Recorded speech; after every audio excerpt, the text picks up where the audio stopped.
Donc, on est sur la banque d'exercices que j'appelle A. Elle n'est pas 1A, c'est la A.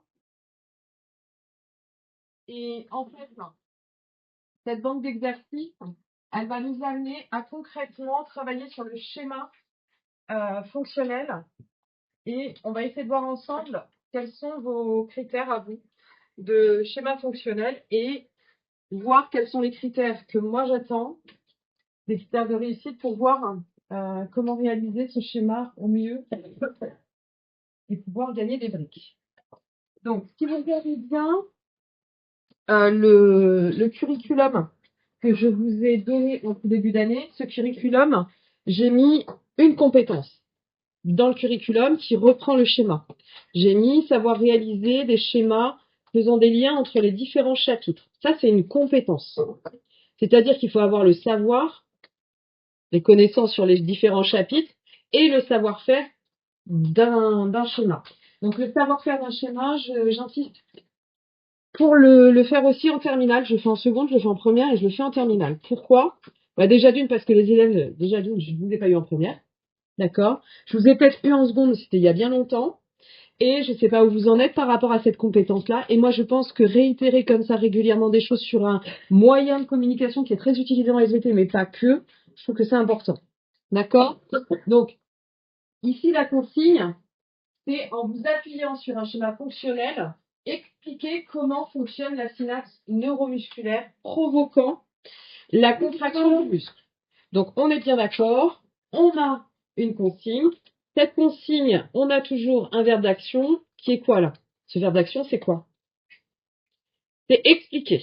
Donc, c'est bien beau expliquer, mais concrètement, qu'est-ce que ça veut dire? On va essayer de voir justement ensemble.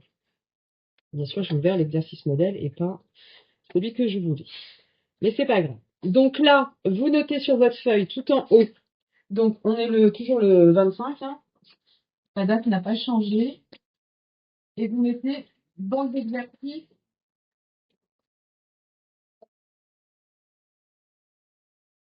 Banque d'exercice, schéma fonctionnel. Donc, si vous regardez bien les banques d'exercices, celle de génétique, malheureusement, elle sera basée que sur de la génétique, mais vous verrez qu'on essaiera d'introduire d'autres notions dedans. Schéma fonctionnel, à l'inverse, ça pourra être sur le chapitre réflexe, mais globalement, elle pourra s'étendre sur tous les chapitres de l'année. C'est-à-dire que je pourrais prendre n'importe quel exercice sur n'importe quel chapitre où il y a un schéma à faire, je pourrais le mettre dedans et vous aurez à réaliser un schéma fonctionnel sur le chapitre en question. D'accord? Donc, cette banque de schémas fonctionnels, elle va vous permettre justement de travailler ce savoir-faire au travers de petites consignes.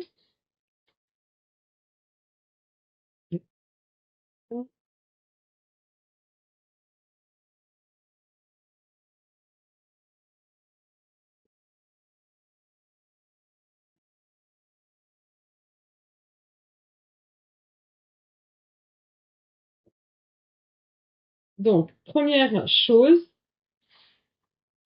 je vous donne une consigne que je donne à mes secondes.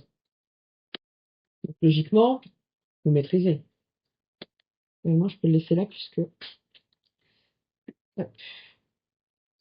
On y va. Je vous donne cette consigne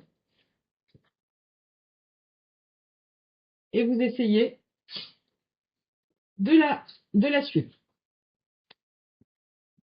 Vous réalisez un schéma à partir de cette consigne. Donc, je vous la lis. On parle de rétrocontrôle des hormones sexuelles.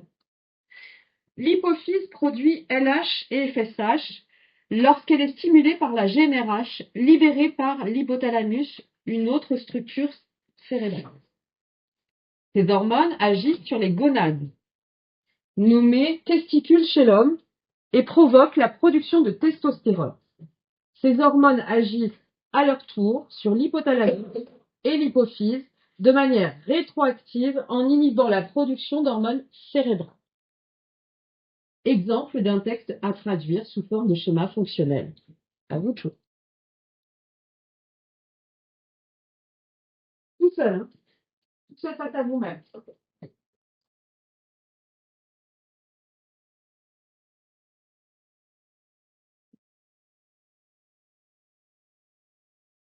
vais mettre une salle de cuisine, hein.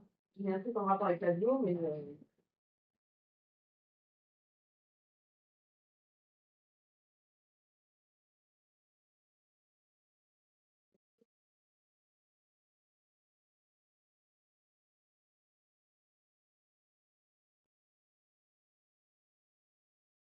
bien sûr, je vous laisse 5 minutes.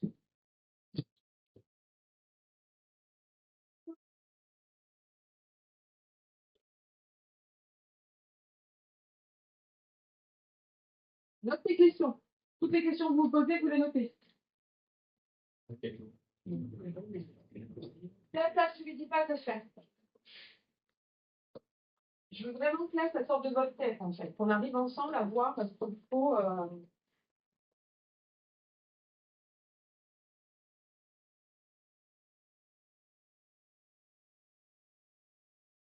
Maxence, tu fais pas? C'est pas revenu aujourd'hui. Non, non.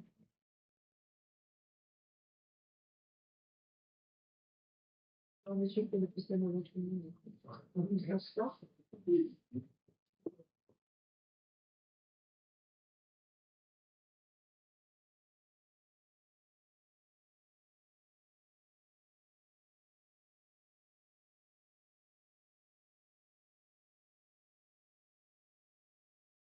Il n'y a pas de connaissance, hein. Je ne vous demande pas, vous savez juste que là, c'est pour ça, vaguement, vous savez que ce sont les hormones, GnRH aussi. Vous avez une idée que l'hypothalamus, ça se trouve, vous l'avez déjà entendu ce mot-là, d'accord?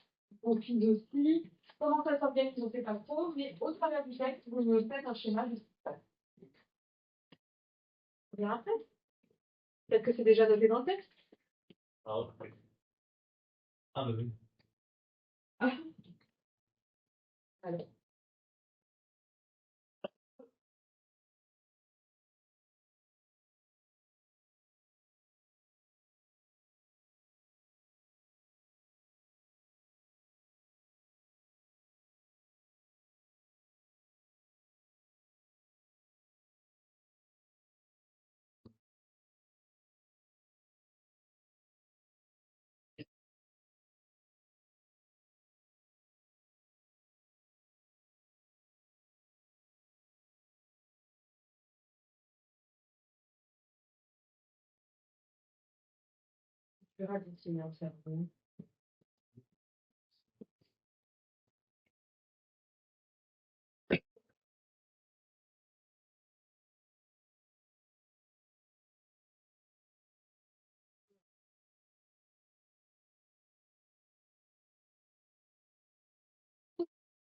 2 minutes, il vous reste.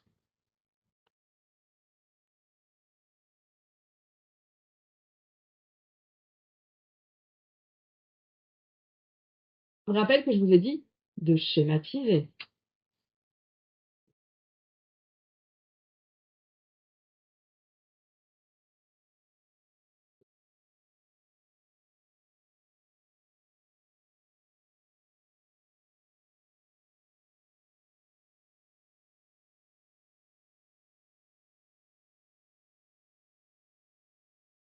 Oui.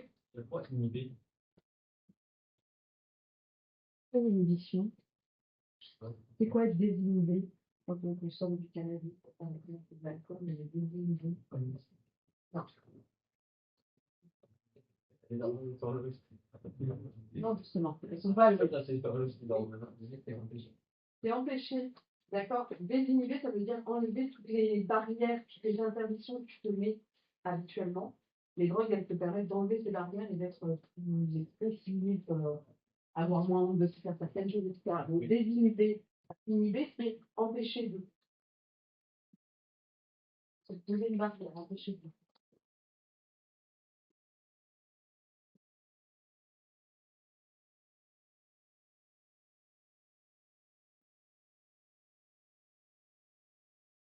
Yasmine, j'aime bien ce que tu fais là. Je sais pas si c'est juste, mais j'aime bien l'idée. Alors, on y va? Donc, j'allume ici et je vais faire un truc. Je vais le faire avec vous en même temps, hein. Donc, je lis l'hypophyse. L'hypophyse produit LH et FSH. Donc, moi, je me dis, hypophyse, je sais pas ce que c'est. On me dit, elle produit. Donc, l'hypophyse, je vais la représenter comme ça. D'accord? Et je vais me dire, elle produit. Donc, dans ma petite légende ici, je vais mettre produit. D'accord? Elle produit LH et FSH. Ne prenez aucune note, vous regardez et vous comprenez. D'accord? Attention, elle ne les produit que lorsqu'elle est stimulée par la GnRH, libérée par l'hypothalamus. Donc, je vais mettre hypothalamus. Trop petit, il me faut un truc ici. Produit la GnRH. Donc, comme j'ai déjà mis la symbolique produit, je la rajoute pas. D'accord? Et cette GnRH, qu'est-ce qu'elle fait? Elle active, stimule, c'est la même chose. D'accord? Donc ici, je mets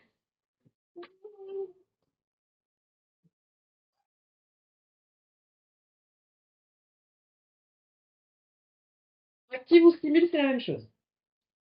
D'accord? Donc là, l'hypothalamus libère de la GnRH qui active l'hypophyse et l'hypophyse produit la LH et la FSH.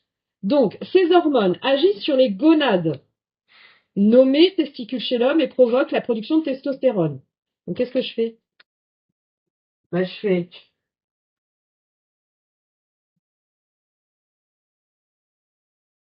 gonades, d'accord?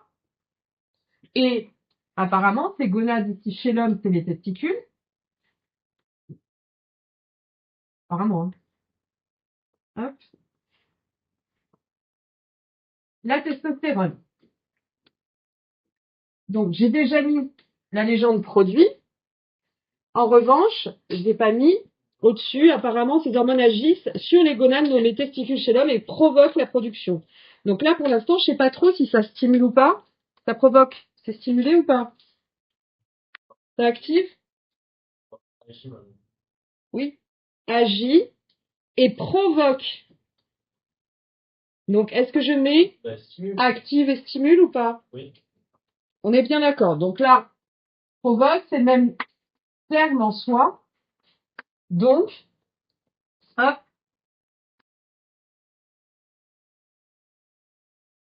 Ok?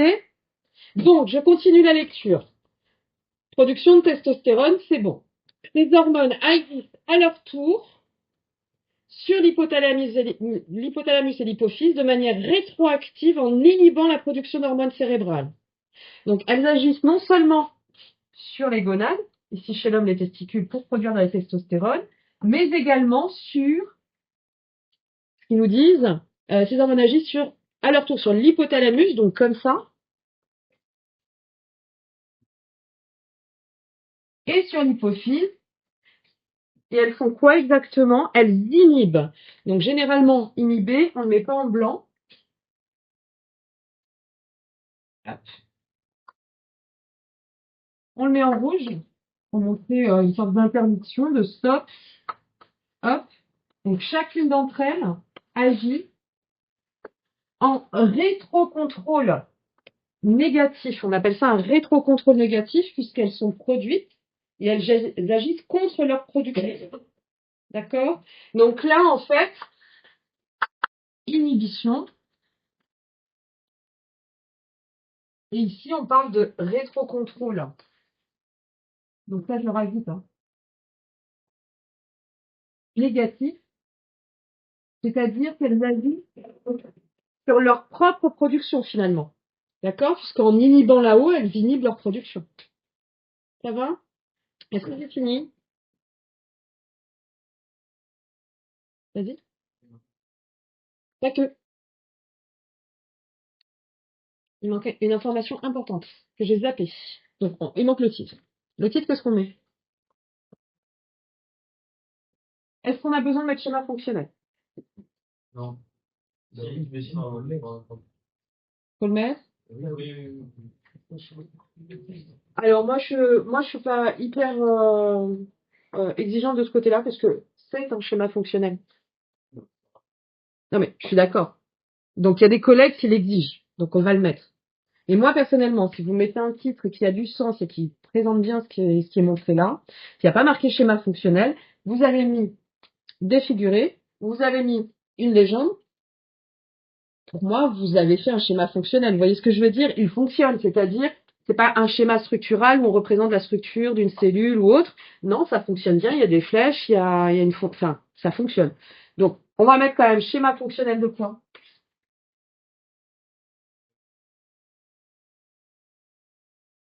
Ah,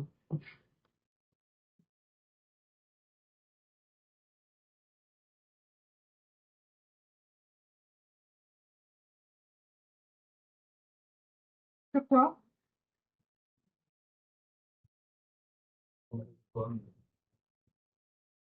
Elle rétrocontrôle sur quoi?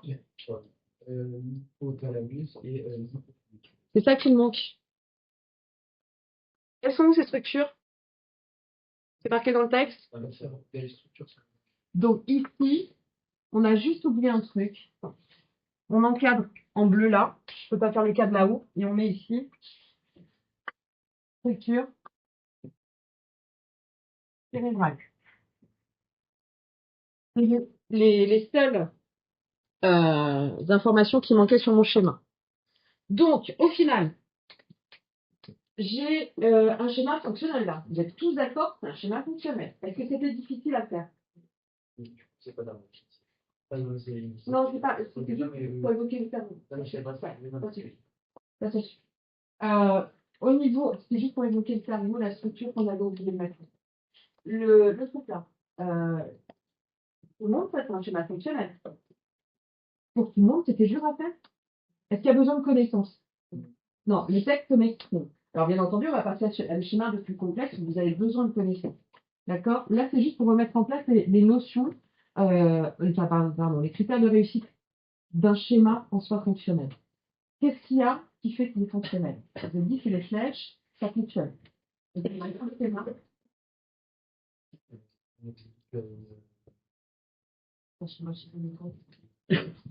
Ça schématise le mécanisme.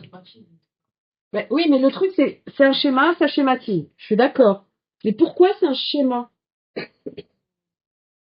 Seina? Il n'y a pas de phrase construite. Est-ce que j'ai rajouté trop de choses dedans?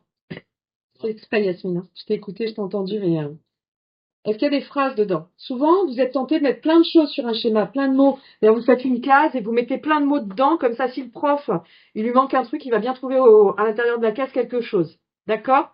Là, en l'occurrence, un schéma, c'est au plus simple. C'est des figurés. D'accord? Globalement, si je dois faire un arbre en schéma, même s'il est détaillé, ce sera ça mon arbre en schéma. Ça, c'est un arbre. D'accord? Éventuellement, si je fais un croquis, je vais avoir mon croquis qui va être beaucoup plus dans le détail, où on va voir les racines apparaître ici. Et puis là, je vais faire mon arbre avec éventuellement des choses comme ça. Ça, c'est un croquis. C'est pas un dessin. D'accord? Le dessin, c'est dans le détail de la structure. Donc, nous, ce qu'on nous demande, c'est un schéma, c'est une représentation de ce que vous avez dans la tête sous forme basique. Des cercles, des triangles, des carrés, etc. Donc là, moi, je vous ai mis ici, je l'ai mis en jaune. Je vous ai mis ici, là, dans la banque d'exemplaires, ce que je donne à mes secondes, en fait, pour rappel.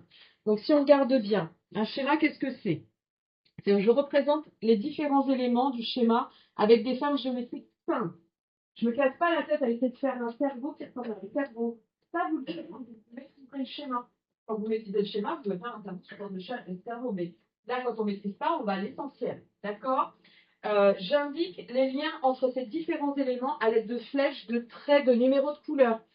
De numéros. Par exemple, quand on va faire le réflexe myotatique, Étape 1, on a ça. Étape 2, on a ça. Étape 3, on a ça, etc. D'accord? Ensuite, je légende le schéma avec les noms scientifiques des différents éléments représentés soit avec des flèches, soit avec des couleurs. C'est ce qu'on a fait là. D'accord? Et je termine bien sûr par le titre. Et ça, on l'oublie pas. Ok? Donc ça m'a amené à formuler des critères de réussite. D'accord? Donc tous les éléments nécessaires et seulement ceux-là sont présentés et correctement positionnés. D'accord? Sur le schéma. Donc les structures, on n'en met pas plus que ce qui est demandé. On met ce qui est demandé. Tous les codes de présentation, carré, cercle, abréviation des différents éléments ont été judicieusement choisis. Donc par exemple, regardez, je vous ai fait l'hypophyse, l'hypothalamus au-dessus. Et là, pour les gonades, comme on m'avait dit, ah, chez l'homme c'est des testicules, j'ai rajouté la petite caractéristique de ces gonades quand ce sont des gonades masculines. D'accord? Ici, les légendes sont correctes, complètes, claires et bien organisées. J'ai bien mis mes légendes ici. Elles sont claires, elles sont bien organisées, elles permettent à la personne qui lit le schéma de pouvoir le comprendre. Pas forcément la notion scientifique qu'il y a derrière, mais le peu que je montre, la personne qui connaît rien au SVT, elle pourra quand même comprendre ce que j'ai cherché à exprimer. D'accord? Le schéma est titré, le titre est approprié et donne du sens à la représentation. Le schéma est soigné, clair et pertinemment coloré. On ne colore pas à outrance. Pour autant, on choisit des couleurs pertinentes par rapport à ce que l'on veut montrer. En vert, on active. En gros, on ouvre la vanne. En rouge, on inhibe. On ferme la vanne. D'accord? C'est des codes couleurs qui sont en soi des codes admis par tous. Et les relations entre les différents éléments sont correctement représentées, identifiées et légendées. Est-ce que jusqu'ici, ça va? Ça va? Donc ça, c'était niveau second. On passe au niveau terminal? Oh là là. Hein? C'est bien second, hein?